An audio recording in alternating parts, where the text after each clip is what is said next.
In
her, she will not fail. God will help her at break of day.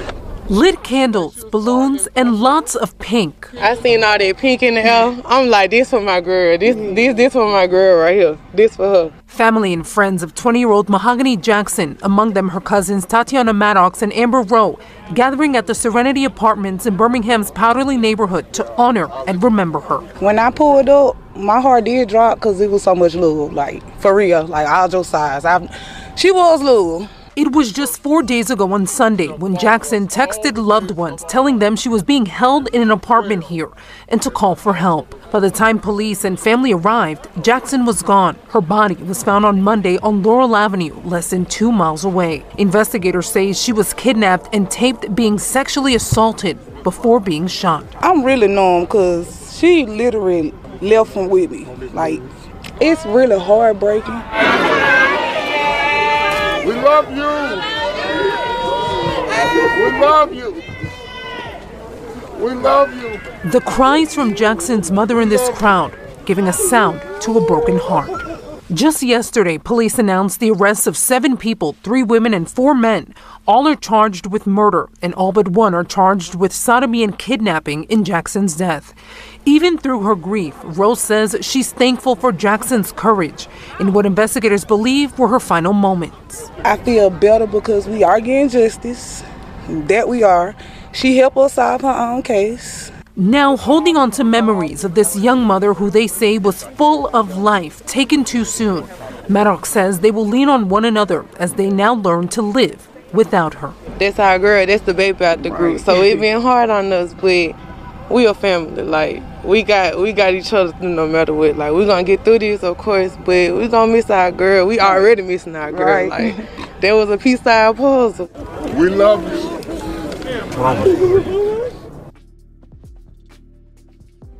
What's up, everybody, and welcome back to the channel. I'm glad that you are here with me. Listen, first of all, please make sure you hit that like button as you come on in. And I do want to go ahead and give a trigger warning. This story is a little bit on the touchy side. And I just want to warn you. All right. Listen, this is the story of Mahogany Jackson. And before I get into this, I want to make sure that we understand that this is almost like reminding me of the Shanquella Robinson story, where you trust friends or you know people and they turn on you and end up unaliving you. Mahogany Jackson was unalived by, there's now 8 individuals. The time of the recording of this video, 8 individuals who have now been arrested. And in the case of Mahogany Jackson, I do see that this is kind of getting attention, but I wish that this would get the type of attention that I think it deserves. And I think it deserves a lot of attention. And So I couldn't go without sharing this story or without talking about this story for sure. So before we get into everything, I want to go ahead and warn you guys again, trigger warning, it might trigger some people, but I feel like our story needs to be talked about. Okay. So please, please, please make sure you hit that like button. Make sure that you subscribe, and let's get into everything. All right. So this is coming from USA Today. All right. Alabama police find a missing woman unalived. 8 people are charged in the connection of her death. A 20-year-old woman reported missing Sunday in Alabama after she sent a message to her family saying that she was being held hostage, has been found unalived on the roadside in Birmingham, according to the Birmingham Police Department. The victim, identified as Mahogany Jackson of Jasper, Alabama, was found in southwest Birmingham by a passerby who called 911 around 2:19 a.m. on Monday morning, police said. When the officers arrived on the scene, they observed the victim lying unresponsive on the side of the road, suffering from apparent gunshot wounds, said the police. 8 people, 4 men and 4 women, have been arrested in connection to Jackson's death, according to Birmingham police. They all face a number of charges, which include capital unaliving, felony unaliving, first-degree sodomy, and first-degree kidnapping. They are currently being held in the Jefferson County Jail on no bond. It was revealed in a Wednesday press conference by the Birmingham police, which we will get into, that the suspects filmed portions of the crime, and the victim was friends with and acquaintances with them. The facts of the case are deplorable and sickening, said Birmingham Police Chief Scott Thorman. All right. Now, a candlelight visual was held at an apartment complex where she went missing, according to AL.com and other sources and other outlets. There were 100 people in attendance, about 100 people in attendance, and they released pink balloons.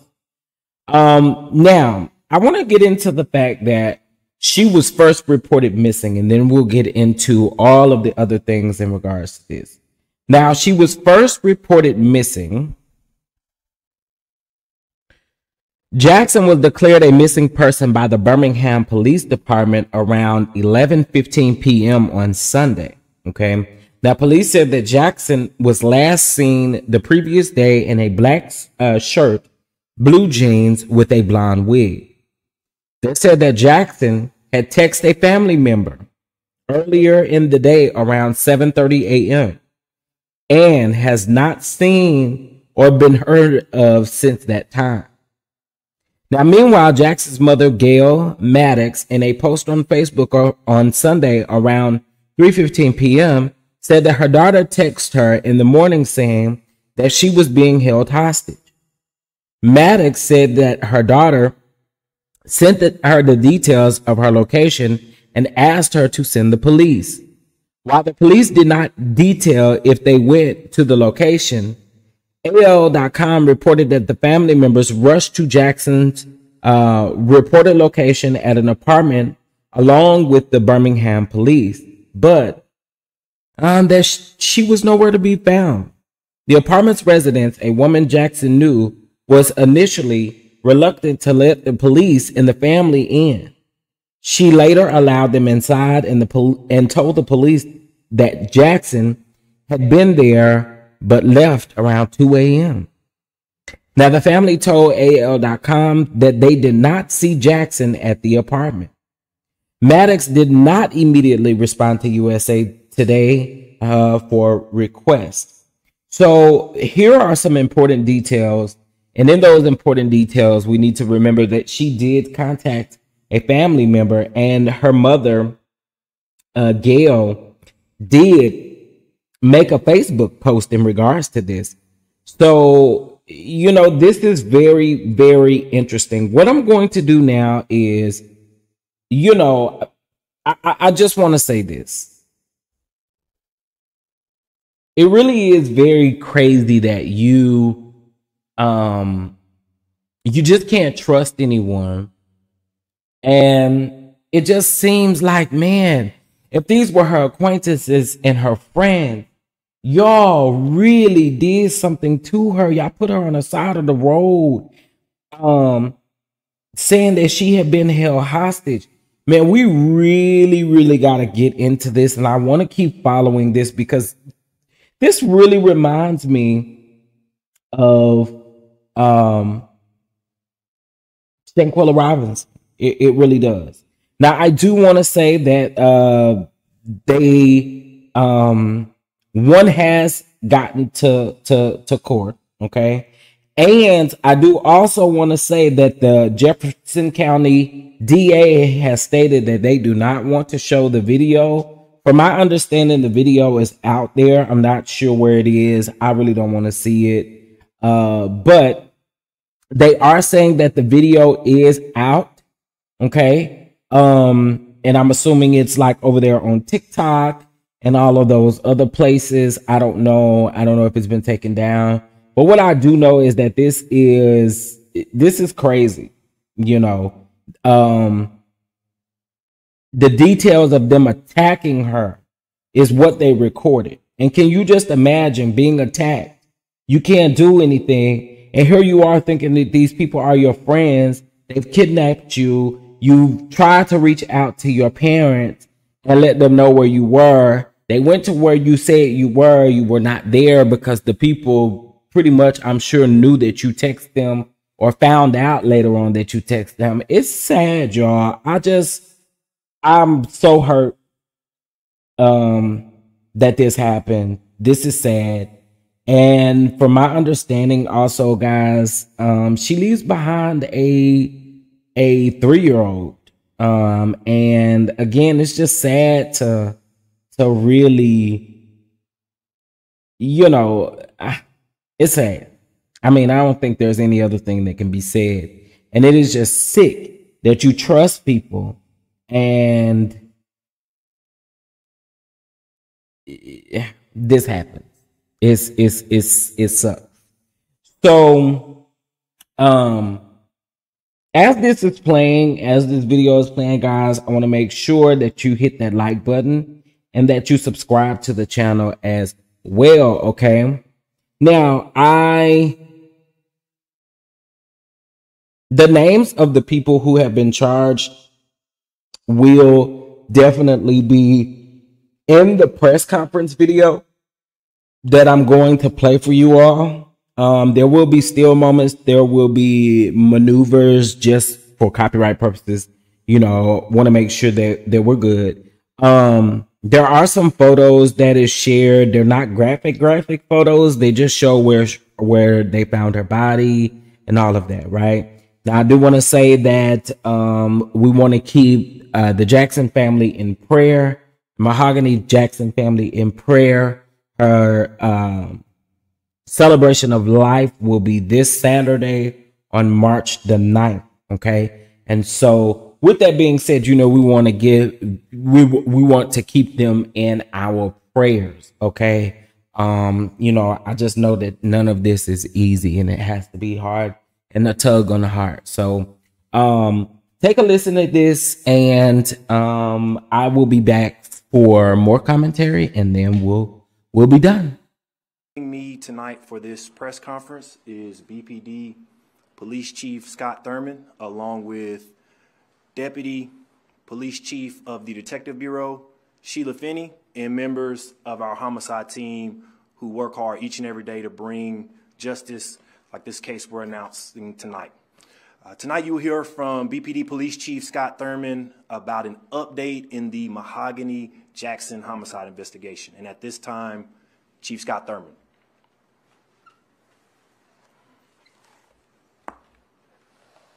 So good evening. The Birmingham Police Department announces 7 arrests have been made in the Mahogany Jackson homicide investigation. On Sunday, February 25th, 2024, the Birmingham Police Department officers began investigating the missing persons case of 20-year-old Mahogany Jackson. Mahogany sent a text message to a family member that she had been kidnapped. Early the following day, officers and detectives discovered Mahogany's body in the 1700 block of Laurel Avenue. Investigators determined that she had been shot. With assistance from the community, detectives were not only able to locate Mahogany Jackson's body, but detectives took 7 suspects responsible for Mahogany's murder into custody within 48 hours of this investigation. On Wednesday, February 28, 2024, detectives were able to obtain arrest warrants for the following suspects. Giovanni Clapp, black female, 23 years of age. She is charged with felony murder, kidnapping first degree, sodomy first degree, and assault second with injury. Blair Green, black male, 25 years of age of Birmingham, is charged with felony murder, kidnapping first degree, and sodomy first degree. Tasia Lewis, black female, 25 years of age of Birmingham, is charged with felony murder, assault second, injury with a weapon. Francis Harris, black male, 25 years of age of Birmingham, Alabama, is charged with capital murder, sodomy first degree, and capital murder and kidnapping first. Sanaya McCall, black female, 23 years of age of Bessemer, Alabama, is charged with felony murder, kidnapping first, and sodomy first. Jeremiah McDowell, black male, 18 years of age of Bessemer, Alabama, is charged with capital murder, sodomy first, and capital murder with kidnapping first. Brandon Pope, black male, 24 years of age of Birmingham, Alabama, is charged with capital murder, kidnapping first, and capital murder with sodomy first. The facts of this case are deplorable and sickening. Saddest of all, they were made public by the suspect's decision to videotape portions of this horrific act. We hope to shield Mahogany's family and friends by withholding specific facts surrounding the investigation. However, we have determined that Mahogany was a victim of sexual assault with murder and kidnapping. Recently, Mayor Randall Woodfin and the Birmingham Police Department have urged the public assistance to help the Birmingham Police Department investigate violent acts such as these described in this case. In Birmingham, you answered the call. It's hurtful to know that 7 individuals could participate in such vile acts, but this case highlights the strengths and the effectiveness of the partnership between the Birmingham Police Department and our community, as 7 suspects are now behind the bars and will soon be in custody of the Jefferson County Jail with no bond. And I'll tell you, as many of you know, I served a number of years in the homicide unit, and this is undoubtedly one of the most heinous acts I've seen in my career. It's absolutely disgusting. And I'm very thankful to the men and women of the Birmingham Police Department who've worked tirelessly for many days and at very long hours to bring resolution to this particular case and get these individuals off the streets of Birmingham. And I also want to highlight the assistance of the citizens of Birmingham who came forward and gave us information that led to the arrest of these individuals. I can't thank them enough. Chief, can you tell us how long Mahogany was held hostage and tortured, and do you have a possible motive? I will say that all of these individuals were acquaintances, that they were not strangers to one another. As far as an exact time of how long she was held, I don't have that information. And do you have a potential motive? I would just say that they're all acquaintances of one another. I know on early Monday morning, you all went out there with the family to go look for her. What happened during that time? Were you all able to find her? Or clearly not at that moment, but what happened? How did you... Well, Monday's when we found her body. You know, Sunday's when we got the information about the fact that she had been kidnapped and began a search to try and locate her. It was in the early hours of Monday morning that we received information that led us to where her body was, so we were able to recover and begin a homicide investigation at that point. So in no way you all made it to the apartment complex that was in question? We had been to that apartment complex on Sunday, yes. So what happened there? Did you make contact with any of them? We did make contact with someone. We did question some individuals. What came of that conversation? One of those individuals is charged. Did they admit to that? I'm not going to get into the specifics of the case because that would hurt the criminal case, but it was all pieces of the puzzle, I guess, if you could say. And how do situations like these work with her texting her family members saying she was being hostage or asking them to send the police? And you go to this apartment, can you just go in? Is that probable cause? Like, how does that work?